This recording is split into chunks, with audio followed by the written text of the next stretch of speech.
Selamat pagi lagi anak-anak. Kita berjumpa lagi yaitu di materi kita yang baru. Sebelumnya salam sehat dari Bapak. Tetap menjaga kesehatan, apalagi terlebih di materi kita ini. Kita harus semakin lebih paham. Karena ada hubungannya dengan makanan yang kita makan akan memacu imun tubuh kita.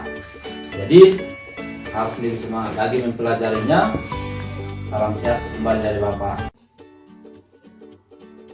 Oke anak-anak, kita akan mempelajari yaitu sistem pencernaan manusia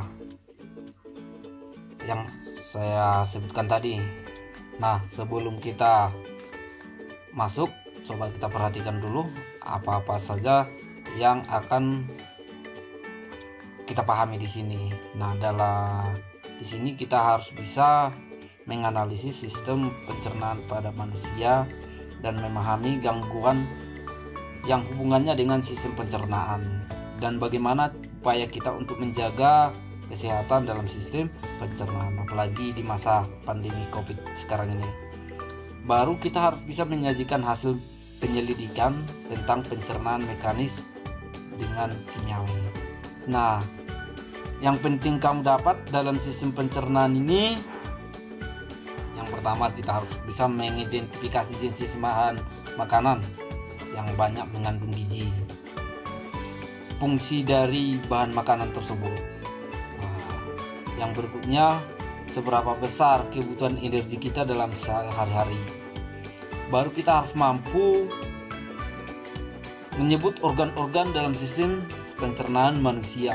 Nah, di sini udah pernah kita pelajari yang disebut mulai dari mulut sampai anus. Yang berikutnya, bagaimana keterkaitan antara organ-organ pencernaan itu. Nah, ada keterkaitan mereka, saling kerjasamanya. Yang berikutnya harus bisa menjelaskan proses pencernaan dalam tubuh manusia. Nah, penyakit apa saja yang dapat menyerang dalam sistem pencernaan ini. Baru kita harus bisa menyelidiki kandungan nutrisi pada makanan. Ini harus kamu pahami dalam materi kita di sistem pencernaan pada manusia ini. Yang berikutnya, kita harus bisa menyelidiki buah-buahan yang banyak mengandung vitamin C. Nah, terlebih dalam pandemi sekarang, vitamin C itu harus kuat. Ini sebagai pemicu semakin baiknya tubuh kita memproduksi imun. Oke. Yang berikutnya, menyelidiki terjadinya proses pencernaan mekanis dan kimiawi. Nah, ada proses pencernaan mekanis dan ada proses pencernaan kimiawi. Yang berikutnya, kita lanjut. Nah, ini ada Bapak buat peta konsep. Ini agak kecil tulisannya. Yang penting kamu harus memahaminya dan diperhatikan secara detail. Sistem pencernaan pada manusia. Yang pertama kita pelajari adalah nutrisi. Yang kedua adalah organ pencernaan utama.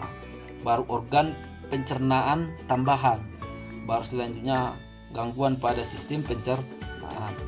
Kalau dalam sistem pencernaan yang kita pelajarinya yaitu nutrisi. Ada nutrisi yang disebut dengan makronutrien, yaitu karbohidrat, lemak, protein. Ini yang disebut dengan sumber energi. Yang berikutnya ada nutrisi ini yang mikronutrien, yang biasanya yang vitamin, mineral, air. Air ini termasuk kebutuhan dalam tubuh kita. Yang berikutnya kita akan mempelajari yang disebut dengan organ pencernaan utama. Sebelumnya vitamin ini kan ada banyak. Ada vitamin A, vitamin B, B6, B12, ada vitamin C, vitamin K. Tapi nggak ada ya yang disebut dengan vitamin R. Itu salah, itu nggak ada itu. Yang berikutnya organ pencernaan utama. Ada organ dalam tubuh kita. Mulai dari mulut. Di mulut terdapat gigi, lidah, kelenjar ludah. Baru ada kerongkongan, lambung, usus halus. Inilah yang disebut dengan organ pencernaan utama. Usus halus masih terbagi lagi, ini dibagi menjadi 3, yaitu usus 12 jari, usus kosong, dan usus penyerapan. Nanti kita pahami lagi lah di sana. Yang berikutnya usus besar. Usus besar ini masih bisa juga dibagi. Nah, ini ada pembagi-pembagiannya. Ada yang di sana disebut usus buntu, ada umbai cacing, ada disebut rektum, baru ada disebut dengan anus. Yang berikutnya organ pencernaan tambahan. Apa-apa saja yang disebut dengan organ pencernaan tambahan ini? Ini hati. Kok ada hati termasuk organ pencernaan? Ya betul, karena hati sangat berperan dalam sistem pencernaan kita. Nanti kita pahami lagi. Oke, organ pencernaan tambahan yang berikutnya yaitu kantong empedu. Nah, kantong empedu ini yang disebut dengan, kalau di daerah kita ini disebut dengan pogu ya, kantong pogu. Nah, ini yang berikutnya lagi pankreas. Apalagi terlebih ini pankreas ini yang mengatur, yang menghasilkan hormon insulin yang bisa mengatur kadar gula dalam tubuh kita. Yang berikutnya gangguan pada sistem pencernaan. Apa-apa saja gangguannya? Ada yang disebut nanti diare, appendicitis, ulkus, emah, sembelit, parotis, dan nama-nama lainnya lain pun masih ada. Oke. Yang berikutnya, tahukah kamu salah satu ciri makhluk hidup adalah membutuhkan makanan? Nah, ini udah kita pelajari kelas 7 bahwa salah satu ciri makhluk hidup itu adalah memerlukan makanan. Nah, tahukah kamu mengapa kita butuh makanan? Apa sebenarnya yang dikandung dalam makanan sehingga setelah memakannya kita dapat melakukan berbagai aktivitas? Nah, ini harus bisa kita jawab setelah mempelajari. Apalagi terlebih anak di kami, tolong dipelajari, dibaca bukunya. Oke, yang berikutnya, nah ini ada gambar organ-organ pencernaan pada manusia. Pertama adalah rongga mulut. Di rongga mulut terdapat yang disebut dengan kelenjar ludah. Nah, ini baru bagian ini yang disebut dengan esofagus atau kerongkongan. Yang berikutnya ini bagiannya hati. Nah, yang warna hijau kantong empedu. Nah, bagian yang kemarin adalah lambung. Yang berikutnya yang di bawah ini kantong empedu, baru ini ada yang disebut dengan pankreas. Oke, yang berikutnya ada usus besar. Ini usus besar, yang ada seperti bulat-bulatan ini. Nah, bagian ini yang disebut dengan usus halus. Baru di bagian ini yang disebut dengan usus buntu, dan ada yang disebut dengan ini appendix. Yang berikutnya adalah ini yang disebut dengan anus. Itulah organ-organ sistem pencernaan. Oke anak-anak, silahkan dipahami video berikut ini, ditonton dengan baik ya.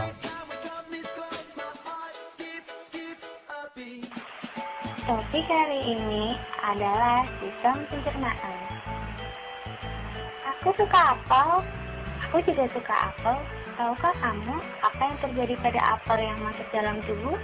Tidak, ayo masuk ke dalam tubuh anak itu untuk melihat apa yang terjadi pada apel di dalam tubuh. Wow, kita menjadi sangat kecil. Kita menjadi sangat kecil agar masuk ke dalam tubuh anak itu.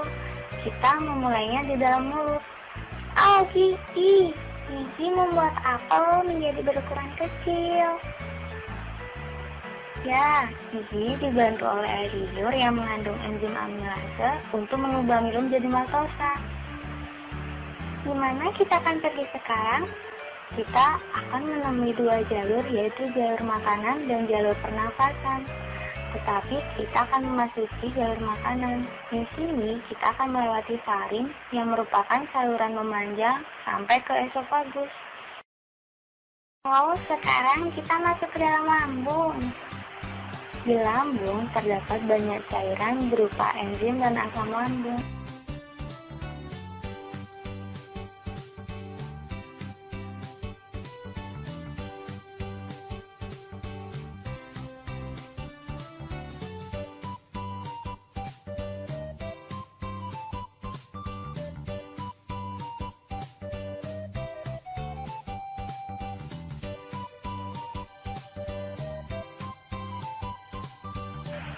Apakah ini lipid? Bukan, ini adalah asam lambung yang membuat makanan larut. Wow, ini seperti air mendidih. Asam lambung membunuh bibit penyakit makanan. Ini adalah usus halus. Di sini, usus halus jalannya sempit. Apa yang diambil oleh tubuh dari makanan? Sebagian besar pencernaan makanan terjadi di usus halus. Sebagian besar nutrisi makanan diserap oleh tubuh di sini.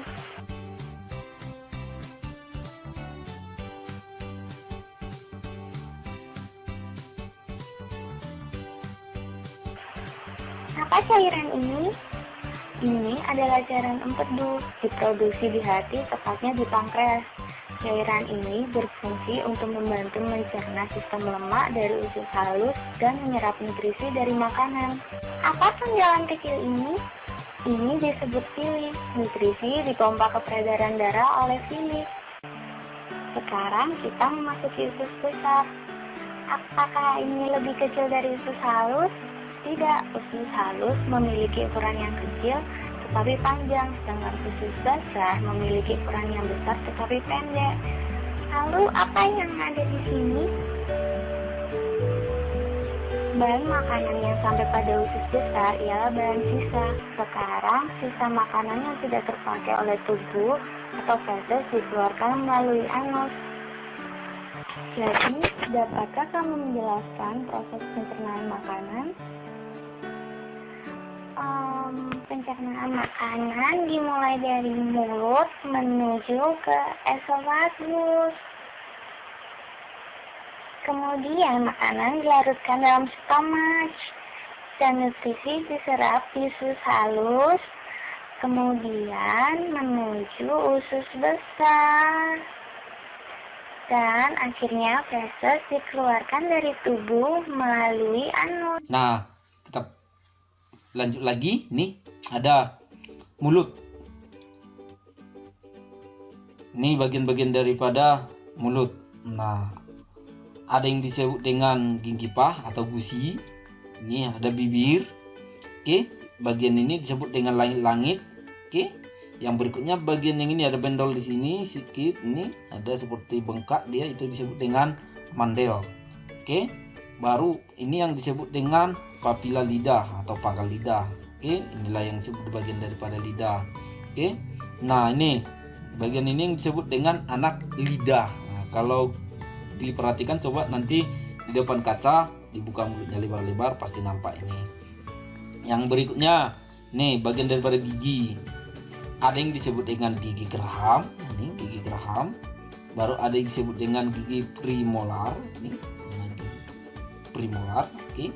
Baru yang berikutnya adalah gigi taring. Nah, ini gigi taring. Ini biasanya ini agak lebih tajam dan lebih tinggi. Yang berikutnya ada yang disebut dengan gigi seri. Nah, inilah yang disebut dengan bagian-bagian daripada gigi. Yang berikutnya ini gambar kerongkongan.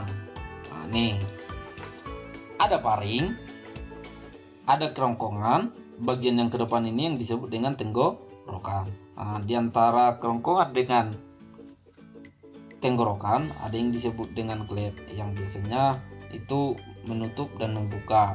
Nah, sewaktu kita bernapas, bagian kerongkongan menutup, atau sewaktu kita mau menelan, maka bagian tenggorokan dia ditutup sehingga makanan tidak salah masuk. Ya, nih bentuk makanan yang tertelan dalam bentuk bolus. Nah, ini jadi ada gerak daripada kerongkongan itu terjadi relaksasi otot. Nah, bagian yang di sini yang disebut berkontraksi. Jadi makanan itu berbentuk bolus masuk sampai nanti ke lambung. Nah, lanjut. Nah, ini bagian-bagian dari bala lambung. Ini tadi yang dari arah kerongkongan. Nah, antara kerongkongan dengan lambung ada yang disebut dengan kardiak. Nah, itu ya. Bagian ini yang disebut dengan pundus. Nah, bagian dalam yang dalam ini yang berliku-liku ini disebut, nah ini sudah dituliskan rugai. Nah, selanjutnya di bagian bawah ini serosa. Baru ini bagian daripada, nah ini kan di sayat. Nah, ini mukosa namanya. Oke, ke bawah antrum. Nah, baru antara usus halus dengan lambung ada yang disebut dengan pilorus. Nah, jadi ini udah usus halus, duodenum. Ini duodenum ya. Oke, yang berikutnya. Nah, duodenum, ini duodenum. Jejunum, ini bagiannya jejunum, baru ileum. Nah, ileum. Ini tadi yang disebut tadi ada usus 12 jari, ada usus kosong, ada usus penyerapan. Nah, yang berikutnya lagi kita lanjut. Nah, usus besar. Kalau usus besar, nah, kita perbesar dulu sebentar. Oke, biar lebih jelas gambarnya. Pun kan semakin paham. Oke, nih usus besar, bagian usus besar nih. Nah, ada yang melintang, ada yang turun, baru nanti lanjutannya dia sampai ke anus nih, bawah dan sampai ke anus. Nah, pada usus besar sisa-sisa ampas makanan diserap kandungan air dan garam-garam mineralnya. Kemudian ampas makanan tersebut dibusukkan oleh bakteri pembusuk yang hidup di usus besar, yang namanya bakterinya adalah Escherichia coli. Jadi di dalam tubuh kita terdapat juga bakteri makhluk hidup yang lainnya, itu bakteri yang namanya bakteri Escherichia coli yang berfungsi untuk membusukkan makanan. Tapi kalau terlalu banyak nanti bakteri ini dalam tubuh kita bermasalah juga. Oke. Nah, ini pun udah ada tadi bagian-bagiannya ya, jejunum, ileum. Oke. Nah, yang berikutnya. Oke. Apa-apa saja gangguan penyakit dalam sistem pencernaan? Nah, gangguan dalam sistem pencernaan ini ada banyak. Tadi udah kita sebutkan dalam peta konsep tadi, tapi ini ada namanya lagi. Nah, ini diare. Diare ini biasa disebabkan oleh bakteri. Nah, bakteri yang masuk dalam tubuh kita yang tidak mati, atau bisa juga protozoa ya. Ada juga yang bikin protozoa. Nah, ada penyakit mah. Nih, kalau penyakit mah ini biasanya orang-orang yang sering terlambat makan atau tidak teratur makan. Nah, atau makan tetapi keteraturannya tidak pas. Kadang makan, kadang enggak. Nah, seperti itu. Oke, ini yang berikutnya ada appendicitis. Ini umbai cacing. Ini bermasalah biasanya usus buntu. Nah, biasanya ada yang orang berpenyakit apa sakitmu usus buntu, katanya seperti itu.